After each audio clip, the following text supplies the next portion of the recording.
Bom, seguindo a agenda da nossa Tech Room, vamos falar agora sobre a alta dos juros e quais são os riscos e oportunidades do mercado de crédito no Brasil. Participam desse painel o Sérgio Goldenstein, MD Partner do Itaú Asset, que é o segmento do Itaú Unibanco especializado em gestão de recursos de terceiros. Daniel Lemos, CEO e fundador da Risa Asset, que atua na gestão de fundos e busca soluções que gerem valor de longo prazo para clientes, parceiros e investidores. Também participa desse painel o Eduardo Arraes, sócio do BTG Pactual Asset, que é dedicado exclusivamente à gestão de recursos financeiros de terceiros. Quem vai fazer a moderação é o Cristiano Cury, sócio e Head de Fixed Income Sales do BTG Pactual. Cristiano, é com você e um ótimo painel a todos. Obrigado, Fredão. Bom dia a todos. Primeiramente, queria agradecer a presença dos nossos convidados e amigos, né? Eduardo Arraes, BTG Asset, Serginho Goldstein, sócio do Itaú Asset, e Daniel Lemos, nosso amigo de longa data também, fundador e sócio da Risa Asset. Obrigado pela presença, pelo nosso bate-papo de hoje, que tem como principal objetivo a gente explorar as oportunidades e os desafios nesse novo momento que a gente está vivendo, um momento de ciclo de alta de juros, né? Estamos falando de juros já 2 dígitos, e também novos entrantes, novas tecnologias, novas fintechs, como originadoras e estruturadoras de crédito.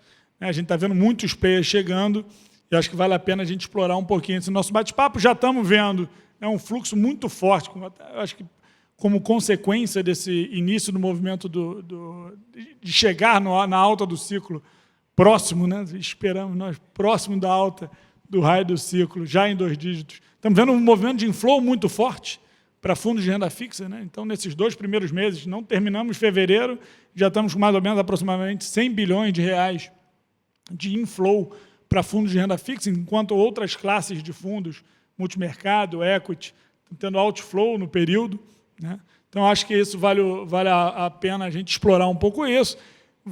Até se preparando para essa chegada do recurso, acho que vale a pena a gente começar olhando um pouco para o passado, né? Acho que hoje, estamos em fevereiro, março, olhando para abril, vamos fazer 2 anos, diria, da pior crise que a indústria de fundos de crédito passou, né? Uma crise que a gente viu fundos tomando resgate de 60%, 70%.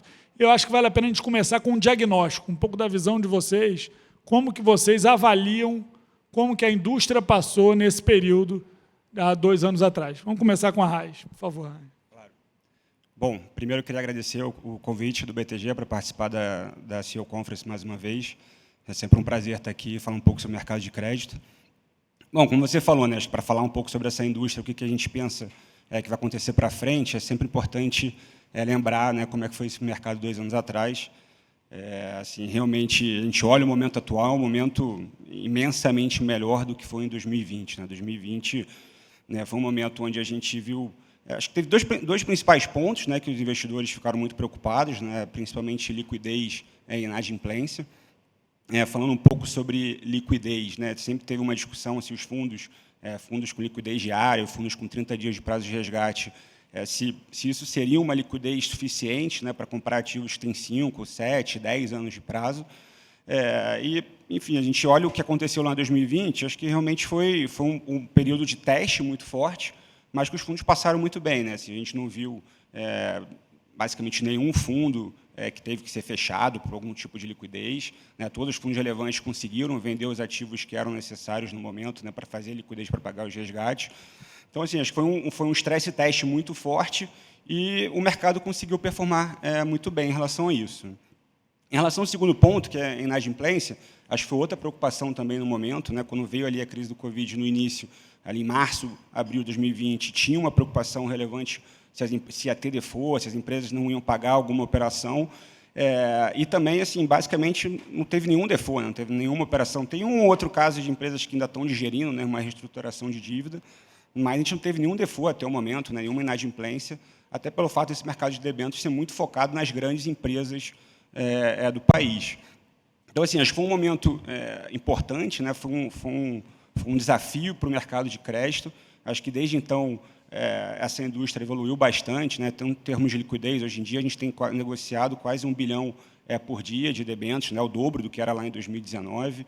A gente tem mais participantes do mercado, né? A gente tem fundos multimercados, tem tesourarias, né? Que lá atrás também não participavam. O mercado de pessoa física aumentou bastante também, né? Então isso também ajuda a dar bastante liquidez. O próprio mercado em si cresceu bastante, né? A gente viu ano passado 150 bi de debêntures sendo emitidas a mercado, um valor histórico, o maior volume que a gente já viu.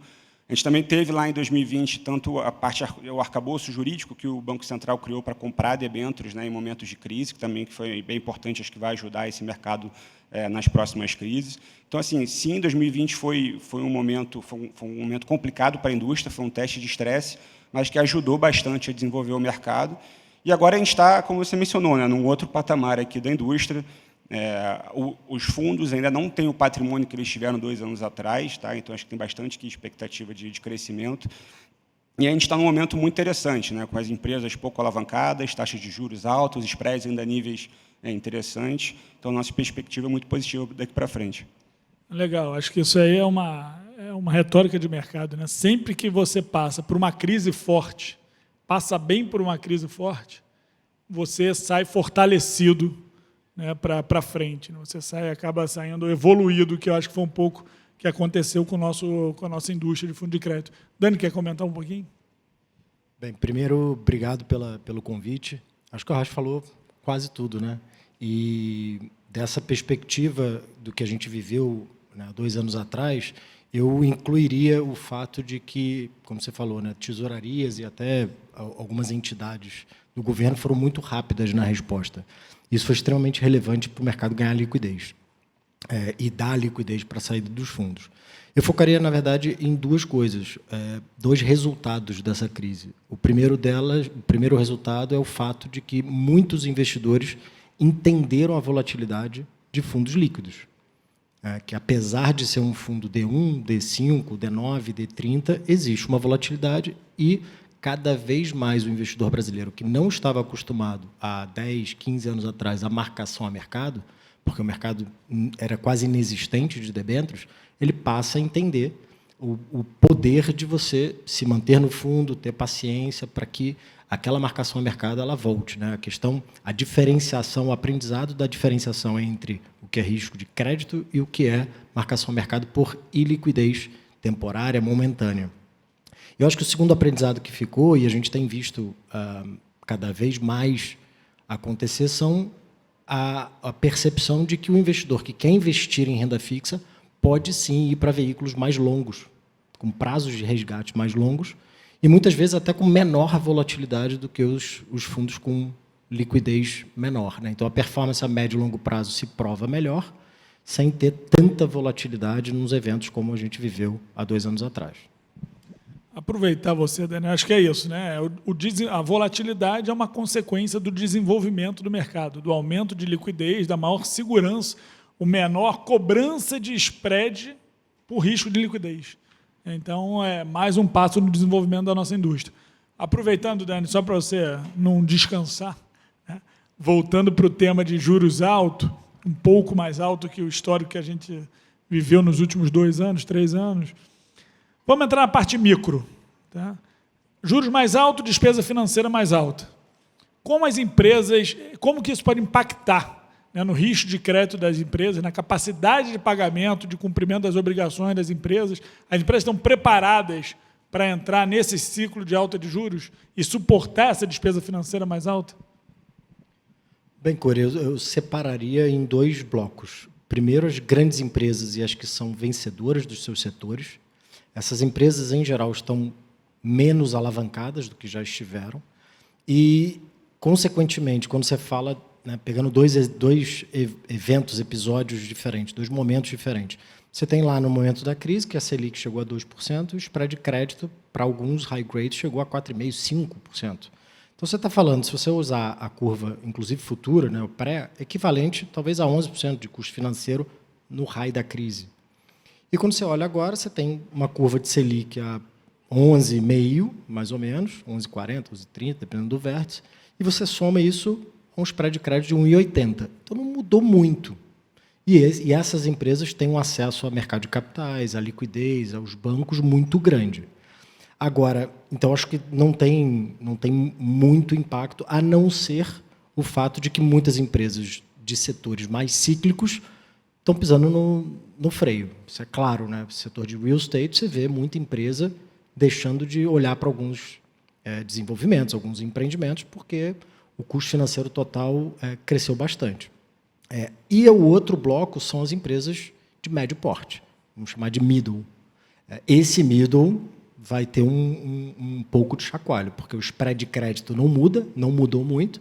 Você está falando, às vezes, de spread de crédito de 7% a 10%, quando você bota a Selic de 12% a 11%, dependendo qual a perspectiva de ciclo, final do ciclo de política monetária, a gente está dizendo de um custo financeiro extremamente alto. Então, aí eu acho que pode ter uma dificuldade maior, provavelmente vai passar por rolagens, reestruturações de dívida, mas nada muito dramático. Tá? Nosso mercado ainda é muito conservador, né? Nosso mercado de capitais ainda é muito conservador. A gente vai até explorar um pouquinho mais pela frente novos produtos, novas alternativas de investimento, mas pensando no estoque, o que você comentou, são as vencedoras, são as grandes empresas. Os emissores são exigidos de ter rating AA, A+, pelo menos para cima. Então, essas, de fato, estão bem preparadas para passar por esse ciclo. Serginho, bem-vindo. Por favor, se você puder comentar um pouquinho da tua visão, da visão do Itaú Asset, com relação a esse momento. Legal, Cris. Primeiro, obrigado pelo convite. Prazer estar aqui com a Raiz, com você, Dani. É muito legal poder participar aqui do evento. Aqui, então, agradeço em nome da Itaú Asset.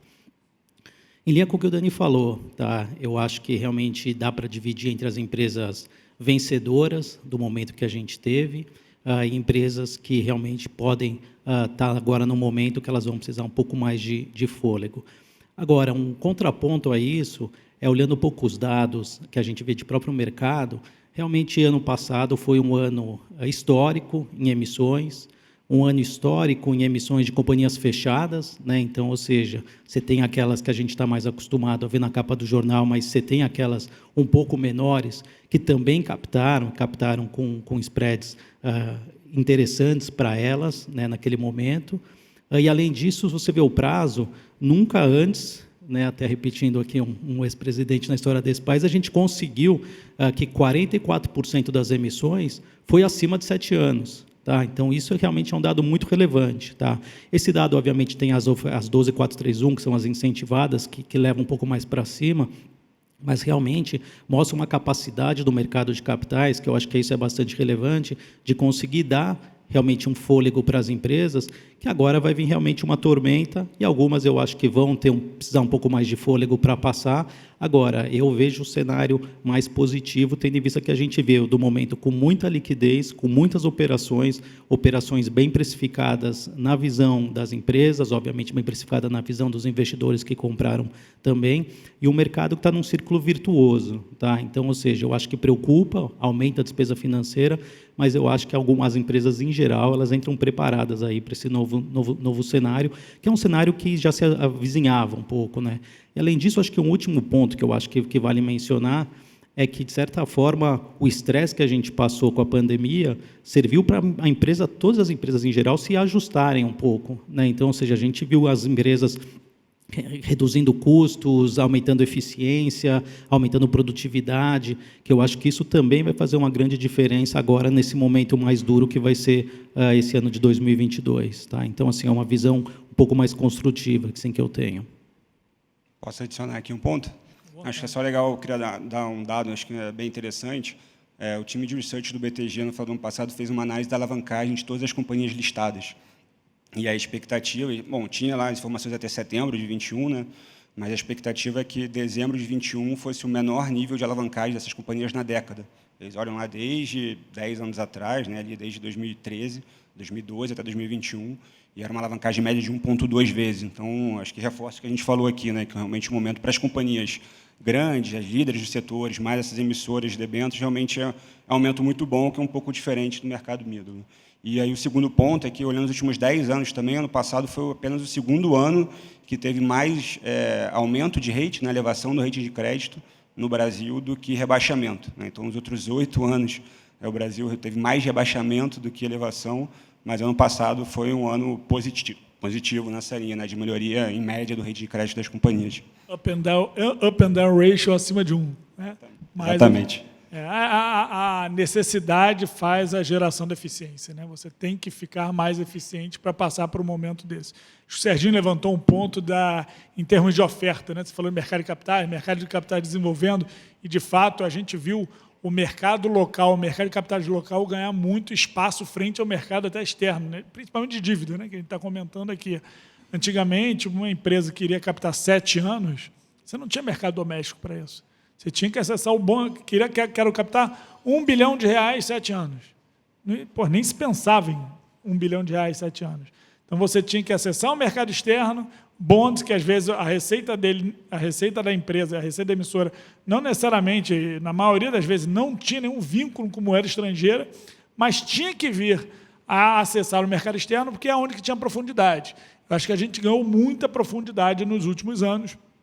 O Sérgio comentou, ano passado foi um ano recorde de emissões, tivemos 420 bilhões de reais de emissões de renda fixa, o dobro de 2020. 2020 foi um ano um pouquinho mais difícil, tá? Mas tudo bem. 2019, que até então era o recorde de emissões, foi 300 bilhões. Né? 300 bilhões. Então, a gente está falando de crescimento de quase 50% do recorde que foi 2019. Né? Então, entrando já nesse tema de novas oportunidades, de aprofundamento do mercado, a gente tem visto também, acabou o painel, acabou de a gente ter aqui dentro de casa, novos players, novos entrantes, novas fintechs, novas tecnologias entrando nesse mundo de crédito. Né? Em determinados segmentos, alguns incumbentes acabam tentando se proteger do mercado, né? Em alguns setores da indústria, como todo, tenta se proteger de um movimento, que não é o que eu acho que está acontecendo no setor financeiro, né? No setor de fintech. Eu acho que todos nós, o mercado está abraçando a chegada desses novos players. Eu acho que é importante para o desenvolvimento do mercado, para o crédito chegar na PJzinha final, para o crédito chegar na PJ que precisa, né? na pequena e média empresa, é importante a gente ter essa capilaridade com os novos players. Né? Então, queria ouvir um pouco, aí, já emendando para o Serginho, aonde que você vê ali, como Itaú Asset, as oportunidades de trabalhar junto com esses novos entrantes. Né? Novos entrantes que nem todo, porque o tempo vai passando, a gente está ficando velho, novos entrantes que nem são tão novos entrantes assim, já tem algum tempo de mercado, mas a gente está vendo novas tecnologias surgindo. Como que a gente pode trabalhar com elas juntos? Cris, esse é um mercado que na Itaú Asset a gente está olhando bastante, tá? Então a gente lá costuma chamar de desintermediação, né? Então, ou seja, o sujeito vai lá, ele cria alguma tecnologia, ele tira o banco da história e ele está provendo aí o crédito para a ponta, eventualmente até um bancarizador, né? Então não sei se desintermediação é o melhor nome, porque tem alguém que precisa fazer o papel do banco, mas de certa forma no final você está tirando aqui uma grande instituição financeira do meio, tá? É algo bastante interessante, bastante novo, tá? Que acho que está mudando e mudando rápido.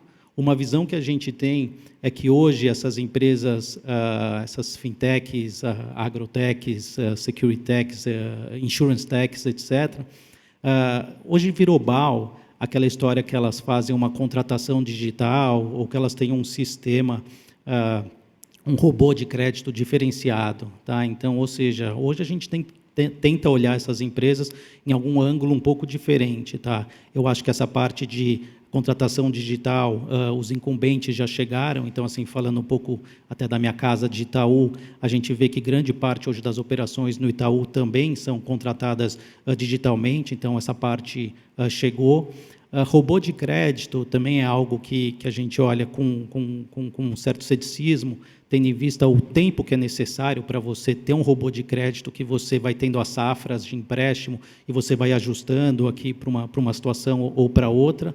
Tá? E o que a gente tem mais olhado é assim, o que aquela empresa tech, qual é o diferencial dela, o que ela traz a mais.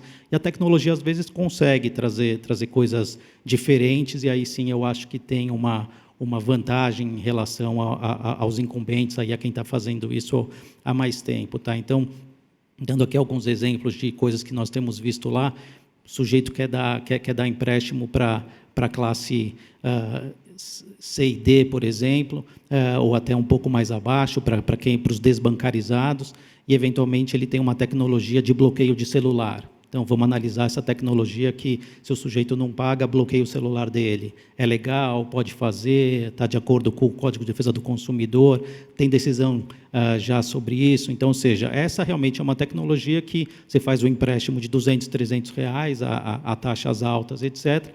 E, se o sujeito não paga, você tem uma garantia que é o celular dele que você bloqueia. Então, ou seja, uma tecnologia nova, tem que analisar a tecnologia, funciona, não funciona. A gente, na Asset, tem uma parceria com o Cubo, então, muitas dessas tecnologias, a gente, na Itaú Asset, leva para o Cubo, que é o hub de tecnologia do Itaú, para olhar um pouco, para olhar quem é aquela empresa tech, o que ela tem feito. E tem outros exemplos também. Então, por exemplo, para dar crédito rural, o cara tem uma tecnologia de, via satélite, ele analisar realmente a parte da terra. Então, ou seja, ele consegue ver via satélite quanto o cara planta, quanto o cara colheu, consegue ter alguma garantia de, se você vai lá e você pega a garantia da safra, você tem uma proteção dele olhando diariamente, como se fosse uma câmera olhando lá a produção para ver se alguém vai levar ou não sua garantia. Então, acho que tem que sempre ter algo a mais. Tá? Então, ou seja, agilidade e robô de crédito, acho que virou BAU, virou business as usual. Acho que tem que ter algum diferencial relevante para a gente efetivamente entender que faz sentido. Na Itaú Asset, a gente tem olhado bastante e gosta, é um setor que está bastante em polvorosa hoje, que é o setor de energia solar. Tá? Para a gente parece um setor bastante interessante.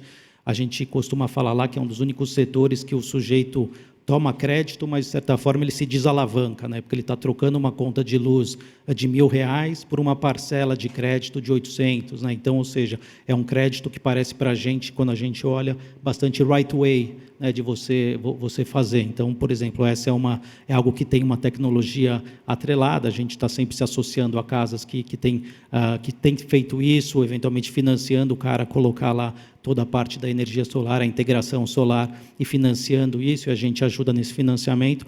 Mas minha visão é que tem muita coisa interessante, tem muita coisa legal. Agora, tem muita coisa que é meio BAU e que ou você acompanha e você se convence que tem uma tecnologia diferenciada, ou realmente acho que no tempo aquilo lá pode começar a se mostrar que não funciona. Tá? E a gente viu uns casos recentes. Né? Então, se você pegar 1 ano e meio, 2 anos atrás, era realmente essa é a novidade, capacidade de contratar rápido, robô de crédito fabuloso, etc., que a hora que a gente viu a crise, a gente viu alguns desses novos entrantes sofrendo um pouco. Tá? Então, por isso, dessa visão de que eu acho que tem que ter alguma coisa a mais, além simplesmente do robô de crédito e da contratação rápida. É crédito, né, gente? Também é crédito. Não basta só ser narrativa, porque, em algum momento, esse excesso de liquidez acaba gerando algumas distorções de parecer meio banal. Dar crédito é fácil. Vamos chegar ali, distribuir o crédito, mas não é só distribuição. Existe todo um trabalho por trás de análise de não só macro, micro. Então eu acho que é um pouco disso. Narrativa, tomar cuidado e ser muito diligente, né? Não ouvindo só a narrativa, principalmente no momento de excesso de liquidez. Né? A Raiz, quer comentar alguma coisa? Sim, assim, do nosso lado, a gente na BTG Asset, a gente operou muito com fintechs, né, principalmente comprando cotas de FDICs, né, estruturadas por essas companhias. Acho que assim, nos últimos anos teve um desenvolvimento muito grande desse mercado. Né, a gente olhando 4, 5 anos atrás, era muito difícil ter acesso à carteira de cartão de crédito, consignado, financiamento automóvel, e por aí vai. Né, então, assim, acho que é um tipo de estrutura interessante, ela gera aqui uma diversificação boa, né, em termos de risco em relação às outras operações. Normalmente, a gente aloca isso em fundos que são focados em debêntures, então tem muito mais um risco micro ali das contrapartes, né, das empresas, então ter uma parte do portfólio alocado nesse tipo de operação que tem um risco um pouco diferente, acho que é interessante na parte de diversificação. Normalmente são operações bem estruturadas, com retornos bons, até com subordinação, né, então, para ter algum tipo de problema na cota sênior, tem que realmente ter um problema relevante na carteira. Sim, é um produto que a gente gosta, a gente fez bastante comercial nos últimos anos, mas é o que a gente falou aqui, né, assim, tem que ter um pouco de cuidado, não é qualquer companhia que a gente compra cotas de FDICs, a gente sempre tenta focar em companhias já com algum histórico, companhias que têm algum investidor grande por trás. Obviamente, quando você compra cota sênior de um FDIC, o seu risco é aquela carteira, mas tem o risco de imagem, digamos assim, da empresa que está por trás, dos acionistas que estão por trás. Né? Então, ter um investidor, um management experiente, um investidor com força por trás é muito relevante, a gente tenta buscar esse tipo de ativos para alocar os nossos fundos.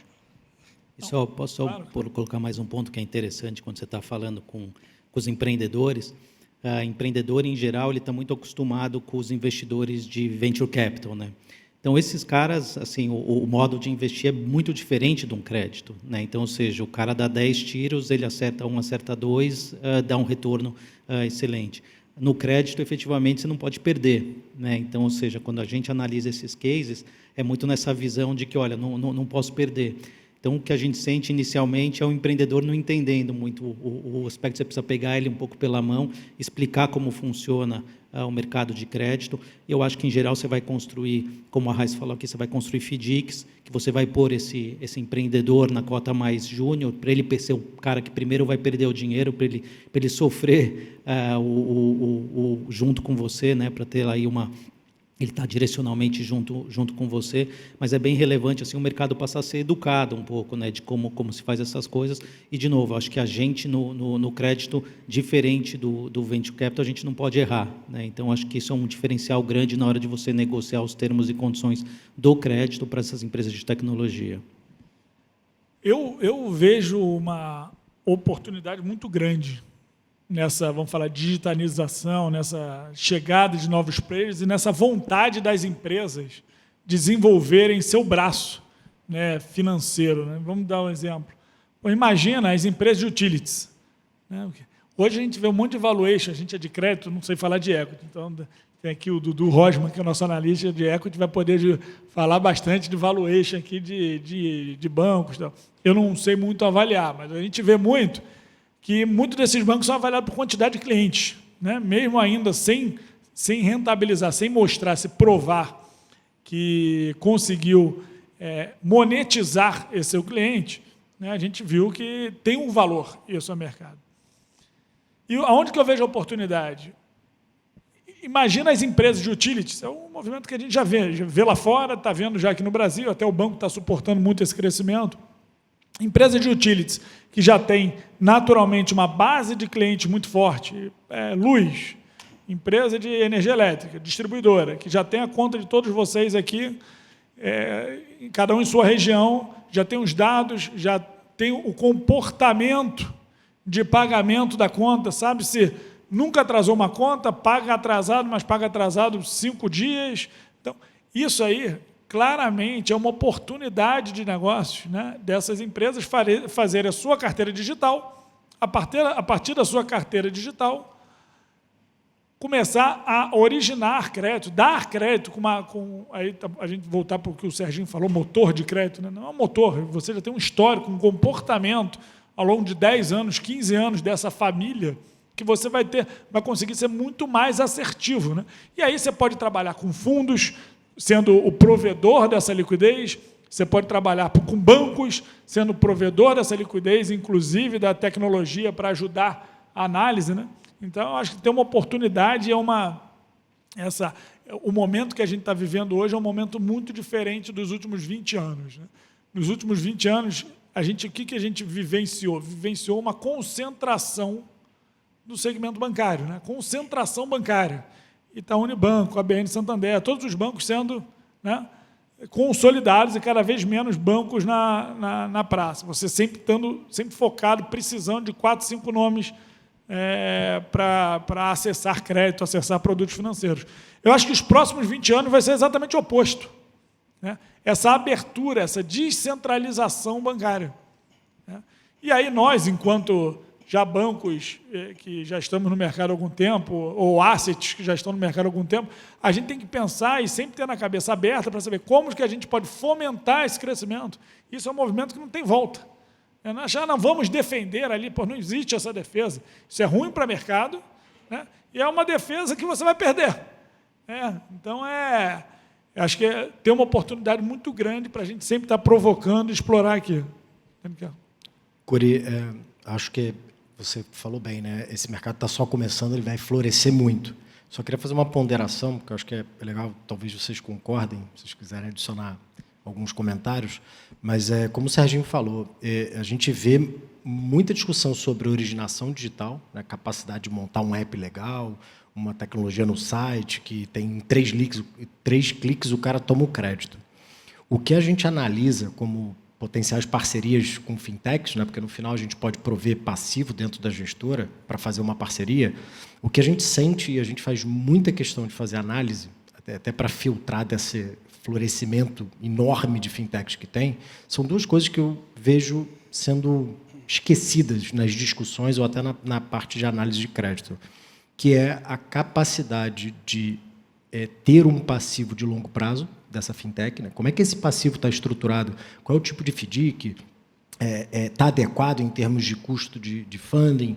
É longo o suficiente? Qual é o rol de investidores que essa fintech tem? Isso é extremamente relevante para que essa empresa tenha sucesso no longo prazo, é quase como fundamental para um plano de continuidade, vamos assim dizer, e é pouco discutido muitas vezes. E é o segundo fator que também é muito pouco falado, inclusive quando a gente vê roadshow, às vezes umas fintechs vão lá para falar de algum FDIC, é a questão da cobrança.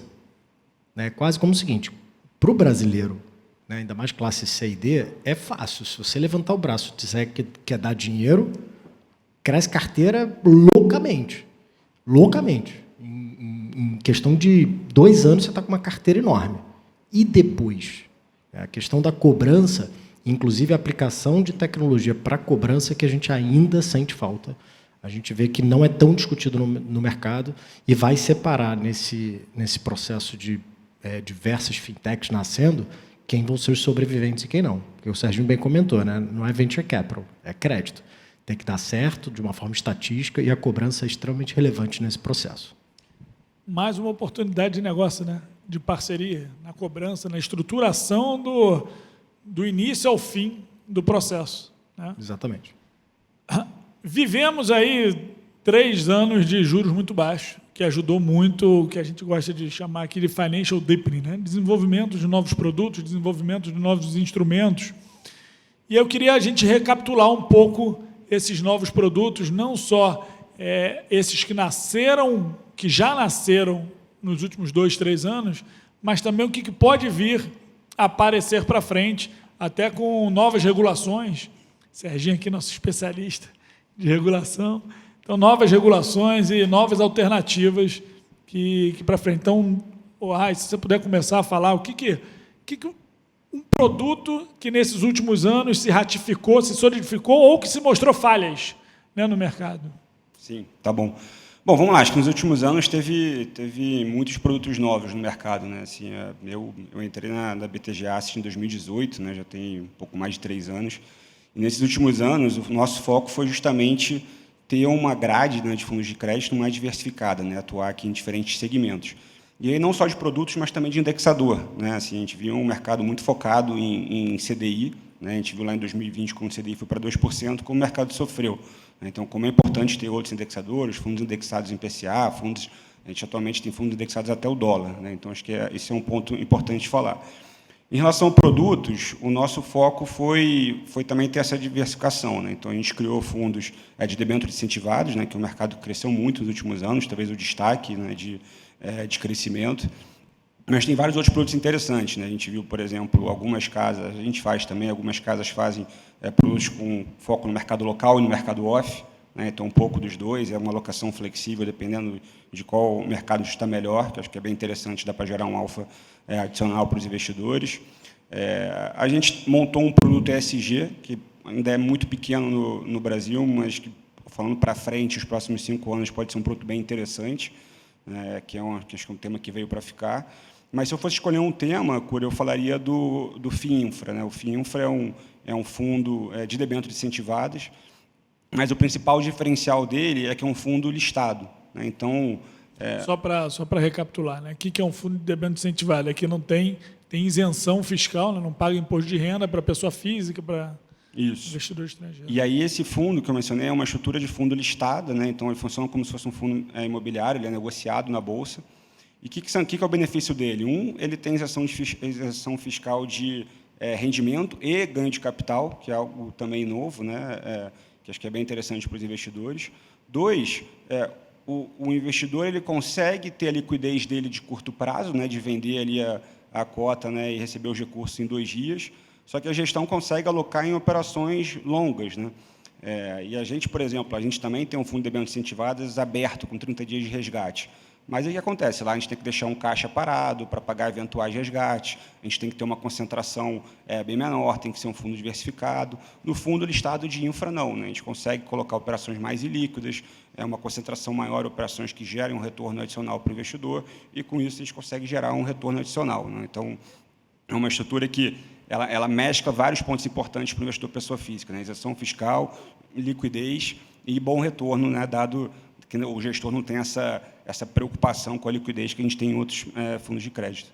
Legal. Eu acho que esse exemplo que você comentou, sem querer desmerecer, é o mais fácil, né, de comentar. É aquele que mostrou que a gente já tem um histórico mais longo e, de fato, se mostrou vencedor. E fora que é um mercado gigante, né? O que tem de projetos de infraestrutura no país, a gente tem visto, né, o mercado de debêntures incentivadas aí originando bilhões, dezenas de bilhões por ano, né, nos últimos anos. Então, tem muita alocação, tem muita opção de investimento.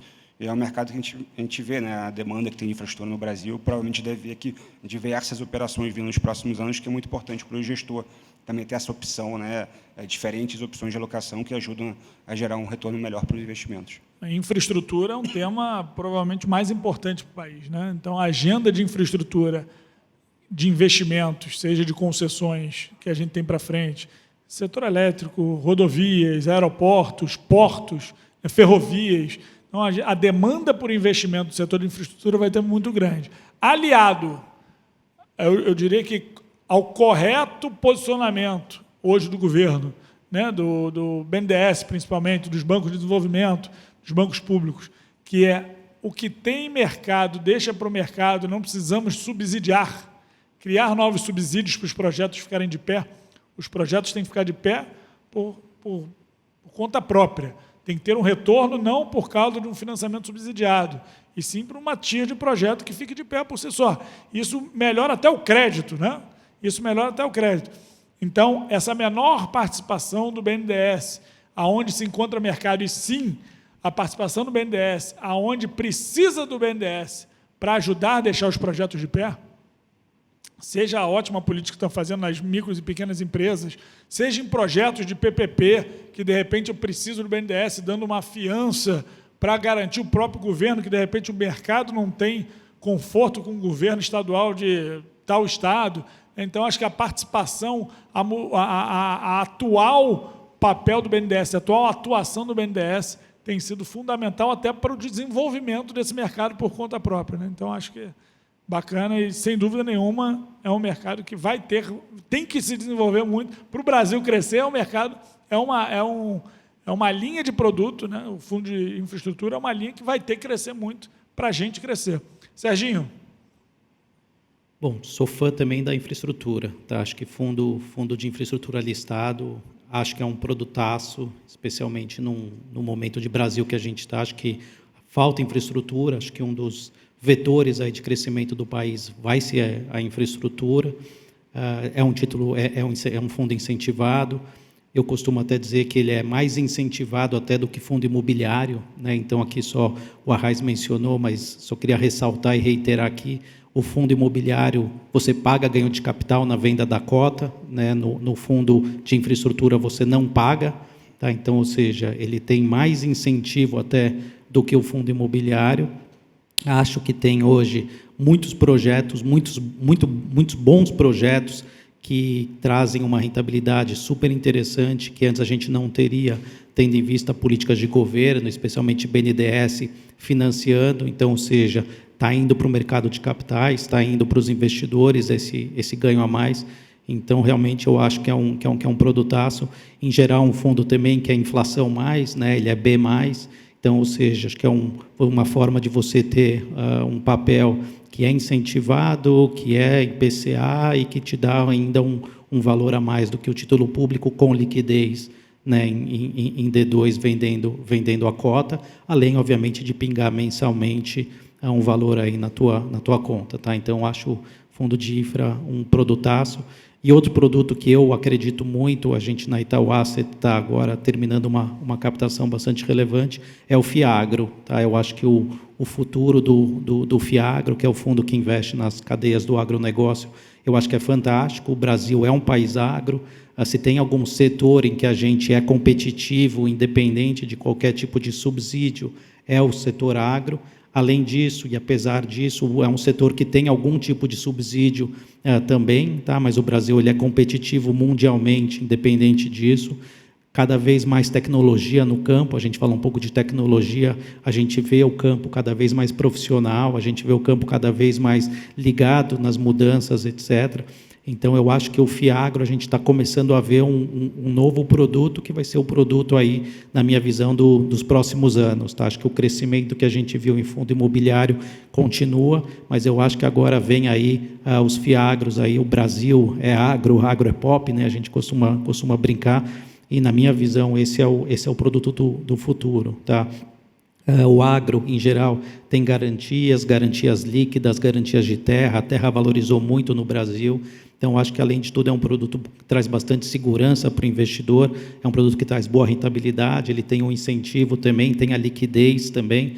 Então, ou seja, minha visão é muito positiva aqui. Eu falei do fundo de infra, que eu sou fã, mas também queria ressaltar o FIAGRO, que eu acho que é um produtaço. Que são setores do Brasil, né? Se a gente for ver até 2 anos atrás, a representatividade do segmento, do setor de agro no mercado de capitais era ínfima. Né? Era ínfima. É visto como um setor cíclico, de novo, crédito a gente sempre tem que levar para os cenários de estresse. Né? Mas acho que também era um pouco do desconhecimento e da falta de desenvolvimento. Né? Passou um pouco pela educação, tudo isso que a gente falou de desenvolvimento do mercado também passa por uma educação financeira. Né? Seja dos gestores das companhias que estão lá dentro e se preparando para acessar o mercado de capitais, quanto nós, gestores de investimento, para entender um pouco melhor o setor e saber como que a gente pode desenhar um produto que caiba dentro do nosso portfólio de crédito. Interessante, Cris, só para finalizar rápido aqui, o setor agro se mostrou nessa crise anticíclico. Né? Então, ou seja, é um setor que acabou sendo muito dolarizado, né? Então, ok, tem a parte dos implementos, fertilizantes, que também é dolarizado, mas é um setor que, de certa forma, na hora que a crise apertou, é o setor que melhor se desenvolveu, etc. No Brasil, você pega uma parte relevante do nosso PIB, você pega o PIB aqui de 10 anos para trás do agro, é impressionante. Então, realmente, o ponto que você falou também faz muito pouco sentido um brasileiro ter investimento aqui no Brasil e não investir no setor que, me parece, é um dos setores mais fortes aqui para o país. Tá? Então, acho que só queria fazer essa complementação. Perfeito, verdade. Se olhar o balanço das empresas hoje, comparado a 2 anos atrás, é uma revolução transformacional. Né? Revolução transformacional, meio esquisito. Né? Dani, como hub de novos produtos, qual a tua visão para frente? De oportunidade. Posso ser um pouco polêmico? Pode, sempre. Quase não é, né? Em relação a novos produtos, a gente acha que, de certa forma, a gente chegou no ponto ideal. Né? Como o Serginho falou, o FIAGRO foi uma discussão na Ambima há 5, 6 anos atrás, porque existia o CRA, mas o único comprador de CRA era a pessoa física. Você não tinha nenhum veículo para uma gestora fazer gestão de uma carteira de CRA, né, ligada ao agronegócio. E se a gente for perceber nos últimos 10 anos, a evolução foi por instrumento financeiro e, na sequência, por veículo. Então, tem a debênture de infra, depois nasce o fundo de investimento que investe em debênture de infra. Aí você tem, lá atrás, teve o CRI, depois o fundo imobiliário que investe em CRI. E agora o CRA, né, o CPR, ligado ao agro, e vem o FIAGRO. Eu acho que o Brasil precisa agora parar. Já temos instrumentos suficientes para fomentar setores que são prioritários, vamos assim dizer, para o crescimento, e que faz sentido você atrair poupança para que esses setores cresçam, infraestrutura, imobiliário e agro, basicamente é isso que a gente tem, né, nesse arcabouço regulatório. Agora, a gente deveria parar e pensar por que não mudar todo esse arcabouço e pensar em ativos isentos desses setores, né, que tem uma lógica única. Hoje, a questão tributária é uma loucura. Um fundo tributa no ganho de capital, o outro não. No CRI tinha lá atrás, no CRA tinha discussão se tinha ganho de capital, né? A gente, inclusive, fez um pleito na Receita para esclarecer isso, porque não tinha negociação no secundário, porque todo mundo ficava com medo de tributar no ganho de capital. Por que não pensar num programa para os próximos 20 anos, onde os ativos eles são isentos, né, numa única legislação? Esquece a 12431, esquece a do CRI, esquece a do CRA. Como é que você junta isso tudo numa lógica de ativos isentos que são prioritários para o Brasil? E isso permite uma grande evolução para o que a gente está dizendo aqui, que é um multimercado ou um fundo de crédito que possa investir em qualquer instrumento. Porque qual é a grande prerrogativa de gestão? Você poder ter uma carteira diversificada, você poder balancear conforme perspectivas de cenário macroeconômico, né, de spread de crédito, um título fechou, o spread de crédito, você compra outro, você sai, você se movimenta. No momento que você tem fundo imobiliário faz CRI, FIAGRO faz CRA, fundo de debênture de infra faz debênture de infra, você não tem essa possibilidade. Por que eu não mesclo um CRA numa carteira de um fundo isento, que não existe hoje, com uma debênture de infra longa, de 7, 12 anos, né, para um projeto que tem uma série de garantias compartilhadas com o BNDES? Existe essa evolução. Não sei a resposta, como se faz, né, como chegar lá, porque no Brasil mexeu na Receita, tudo é mais complicado, mas eu acho que é o próximo passo. Não tem mais muito o que a gente inventar do ponto de vista de produtos. A evolução está aí, ela vai acontecer. É coisa que a gente falou, o mercado alongou, ele foi para 7 anos, ele foi para 10 anos, os spreads caíram, o acesso, o número de setores aumentou, mas existe essa ineficiência, que a gente pode agora trabalhar de uma forma a amplificar a liquidez, amplificar a presença de outros gestores. E o segundo ponto... Apoiado, Dani. Apoiado. Boa. Vamos entrar na Ambima para fazer esse pleito, através da Ambima. O segundo aspecto que é extremamente relevante, e acho que o governo tem discutido, é o fato de que o título público é isento para estrangeiro e as debêntures, o crédito, em geral, no Brasil, não. Bem, como todos sabem, infelizmente, o Brasil é um país que não tem poupança. O nível de poupança é muito baixo. Tendo poupança baixa, o investimento é baixo, a capacidade da gente financiar as empresas no mercado local é totalmente restrito. O que acontece? Para as grandes empresas, a gente exporta mercado. E gera, muitas vezes, uma necessidade de exposição cambial que não precisaria, que é a emissão de bonds. Para acessar o mercado estrangeiro, a gente acaba desenvolvendo o mercado de bonds e deixa a revelia aqui, né, ao mercado local. A gente não tem nenhum estrangeiro no mercado de debêntures. Solução: isenta as debêntures para estrangeiro. As comuns, tá? Não só as 12431. Isso vai fazer com que o estrangeiro entre no Brasil e a gente importe poupança. E naquele primeiro ponto que a gente tinha comentado, lá atrás, de que, em 2020, a presença das tesourarias, das gestoras, de vários players, foi fundamental para gerar a liquidez, você entra com um novo player, que a gente sabe que com câmbio de 5-1 tudo fica mais fácil, né? Para cada bilhão de dólar vira 5 bi aqui, um player de extrema relevância para prover esse capital para o mercado local. Aí alguém pode me perguntar, mas e a receita? E o IR? A renúncia? Não existe. Não existe renúncia. No momento que você não tem investimento de nenhum estrangeiro no mercado local, você não tem renúncia. Então, é só opcionalidade. E, se alguém do governo estiver ouvindo, isso ajuda bastante o câmbio, né? Acho que a maior luta do governo hoje é fazer com que esse câmbio se aprecie para conter as pressões inflacionárias sem precisar jogar a Selic a 13, 14, 15. O modo mais fácil é você ter fluxo estrangeiro pressionando o câmbio para baixo. Nesse câmbio de 5 ir para 4,50, vai ajudar muito no ciclo de política monetária. Então, acho que esse é uma visão um pouquinho diferente em relação aos novos produtos. Não, acho bacana, e acho que se você lembrar, Dani, nessa discussão de título público, né, essa discussão do estrangeiro, a liquidez de título público, do financiamento até do Tesouro Longo, das BEIs 50, as BEIs 45, então, aconteceram quando esse mercado se abriu, né, para o investidor estrangeiro. Teve esse benefício para o investidor estrangeiro de alocar no título público, isento. Você gerou não só um mercado novo, de papel mais longo, né, que dá esse conforto para o financiamento de quem estiver tomando, no caso, o governo, mas também você trouxe uma liquidez muito grande para o mercado. Você está trazendo muito mais players para o mercado local, para o mercado doméstico. Hoje, quando você olha e se limita a investidor brasileiro, num mercado de debênture tradicional, que é um mercado focado basicamente em players institucionais, estamos falando de, vamos lá, saímos de meia dúzia para uma dúzia nos últimos anos.